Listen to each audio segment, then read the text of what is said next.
The question is, how can companies include more inclusive hiring practices? And I'm going to start in response to this. One, I think the whole purpose, really, when we launched Black Tech Job, was to drive the mix of people that drive business and decision making in technology.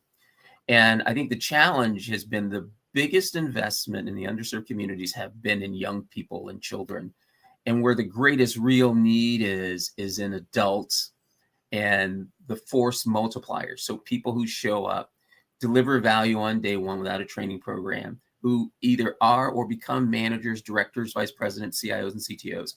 And then those people are empowered to make hiring decisions and influence business operations from their various perspectives of business and experience and culture and insight.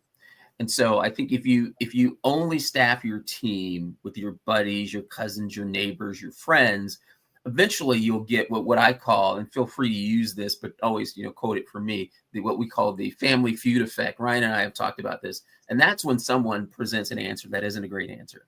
But everyone looks at each other and smiles and says, good answer, good answer, good answer, good answer.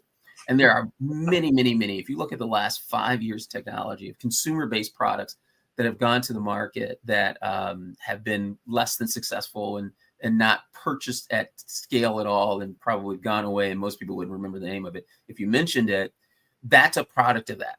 And the way you get real good answers from real good ideas is people who are able, that everyone at the table is allowed to share their ideas. But that doesn't happen if we exclusively focused on the early career stuff. And my last quote on that, because I've kind of dominated this question, and then we'll go to Heather's question, is, and we'll let Ryan answer it, is if you show me a child that needs a program, I'll show you an adult that needs a better job. And that's a problem that we're solving for. And when we talk about force multiplicity, that's what we're talking about, both in communities and in companies.